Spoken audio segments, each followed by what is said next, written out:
They thought they could simply erase her from the narrative, but they underestimated the storm they were about to unleash. The decision to leave Caitlin Clark off the Team USA roster for the Summer Games was already the most controversial move in the history of women's basketball, but new information has surfaced that suggests the disrespect went far deeper than a simple rejection. We are talking about a level of pettiness that is almost hard to believe. Leaks from inside the selection process suggest that before the final door was slammed in her face, there was an off. Just what are your plans for the off season and possibly playing or just doing individual workouts? Yeah, I mean, probably take a little bit of a break here, just for maybe a week. I don't really want to lose a ton of the stuff I've worked on, and just trying to get my body back to full health. There's some USA basketball stuff I need for on the table, one so insulting that it was practically designed to be rejected.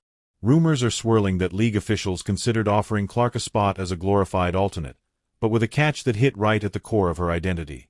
They allegedly planned to strip her of her iconic number 22 and hand her jersey number 12. In the world of elite basketball, jersey numbers aren't just digits, they are status symbols. Number 12 is widely recognized in hoops culture as the bench warmer special, the jersey you toss to the last player on the roster just to fill a seat.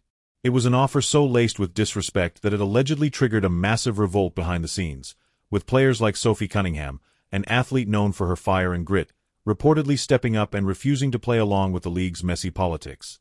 This wasn't just a roster decision, it was a declaration of war against the new era. To understand why this jersey number rumor is such a bombshell, you have to understand the brand Caitlin Clark has built. She isn't just a player, she is an economy. The number 22 is synonymous with her name. It's on the backs of thousands of fans, it's in the record books, and it represents the changing of the guard in women's sports. For the Team USA selection committee to allegedly suggest she wear number 12 was a calculated move to diminish her brand. It was a way of saying, you are not the star here. You are lucky to even be in the room.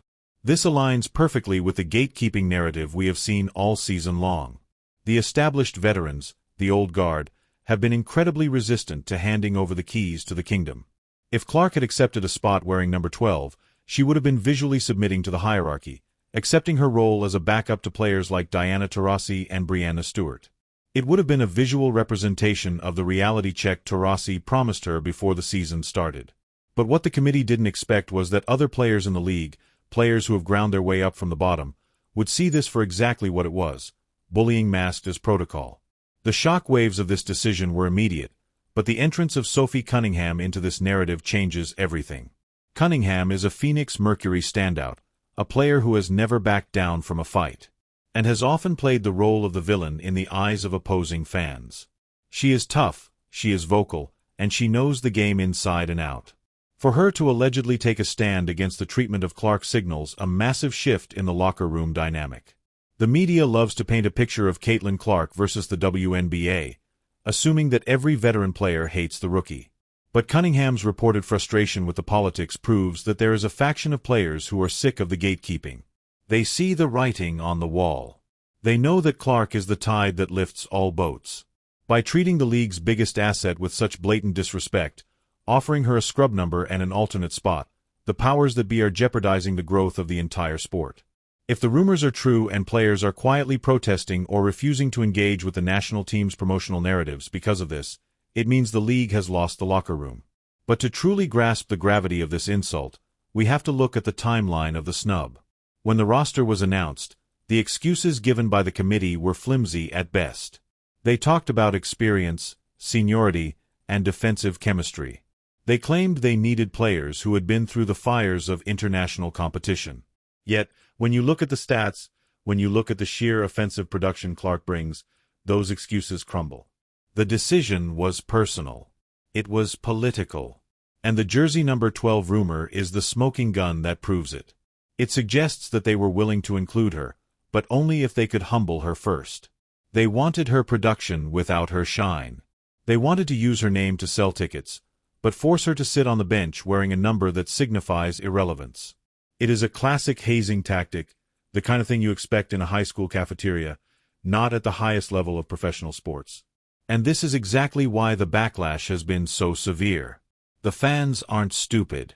They can see the difference between a basketball decision and an ego decision. The irony here is thick enough to cut with a knife. For years, WNBA players have fought for respect. They have fought for better pay, for chartered flights, for media coverage. They have begged the world to pay attention. And finally, a player arrives who commands the attention of the entire globe. She sells out arenas. She breaks viewership records. She moves merchandise at a rate the league has never seen. And what does the establishment do? They try to bury her. They try to put her in jersey number 12 and hide her at the end of the bench. It is a level of self-sabotage that has sports economists and marketing experts pulling their hair out. The exclusion of Clark from the Olympics is estimated to have cost the league and the networks millions of dollars in potential revenue. And for what? To protect the feelings of a few veterans who are afraid of losing their spot in the limelight? The inclusion of Sophie Cunningham in the resistance against this decision highlights that not everyone is willing to sink the ship just to spite the captain. Let's dig deeper into the old guard mentality that fueled this fire.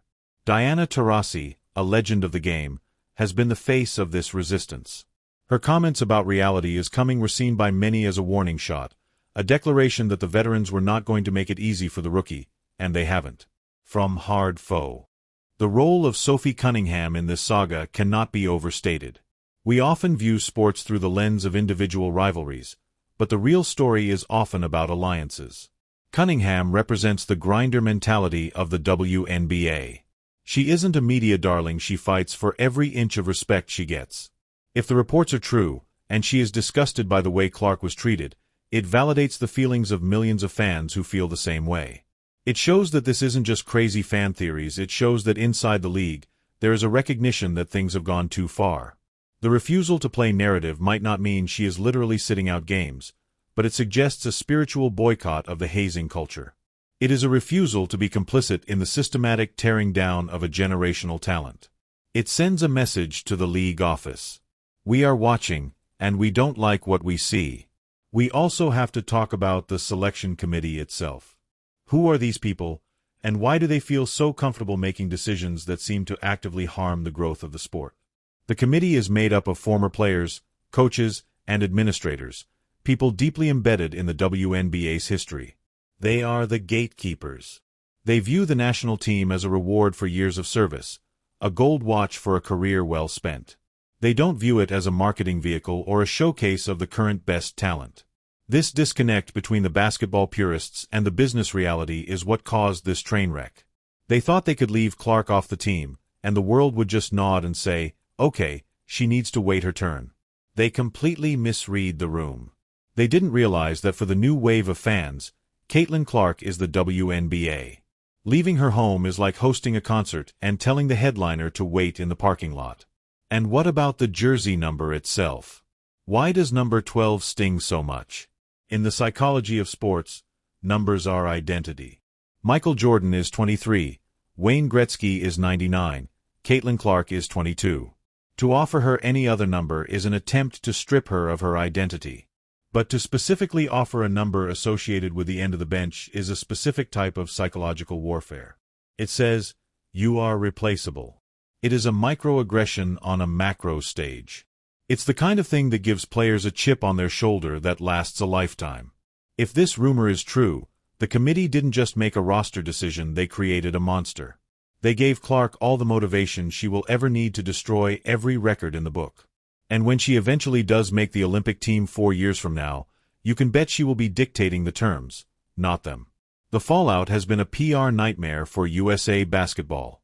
They have had to field questions about Clark at every turn. The players who did make the team, incredible athletes in their own right, have had their spotlight stolen by the ghost of the player who wasn't there. Every time the team struggled or looked sluggish, the internet exploded with comments like, Caitlin would have made that pass, or Clark would have hit that shot. The shadow of the snub loomed over the entire tournament. By trying to avoid the distraction of Caitlin Clark, they created a distraction 10 times bigger. They wanted to focus on the team, but they made the entire conversation about the one person who wasn't on the team. It was a strategic failure of epic proportions. Then you have the rumors of internal conflict. If players like Sophie Cunningham are indeed pushing back against the establishment, it suggests a fracturing of the WNBA sorority.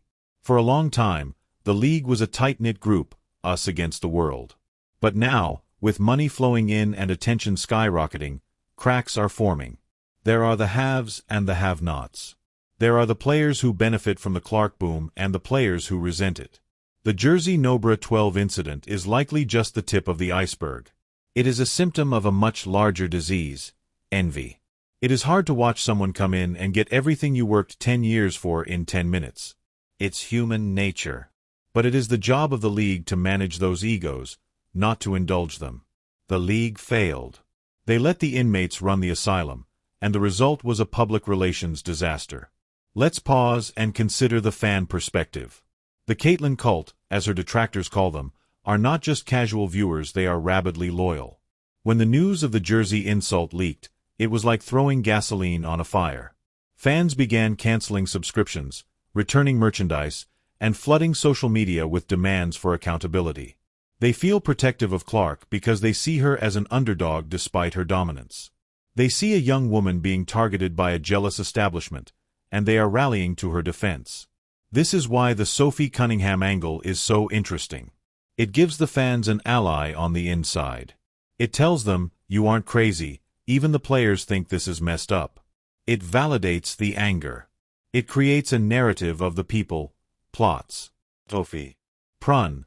Caitlyn versus the establishment. And that is a powerful story.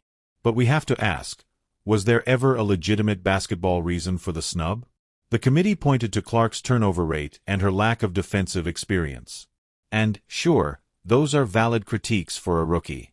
But are they valid enough to leave off the most electric scorer in the world? Are they valid enough to ignore the undeniable chemistry she creates with her passing? Most analysts say no. There were players on that roster who played fewer minutes and had less impact than Clark would have had. The basketball reasons feel like a shield used to hide the personal reasons. The jersey number 12 offer, if true, proves that they considered her talent sufficient to be on the team. They just didn't want her brand on the team.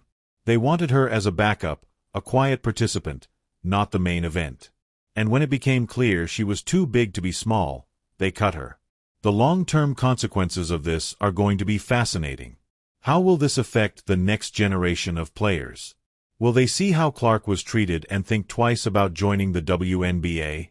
Will they see that even if you are the best, you still have to play politics?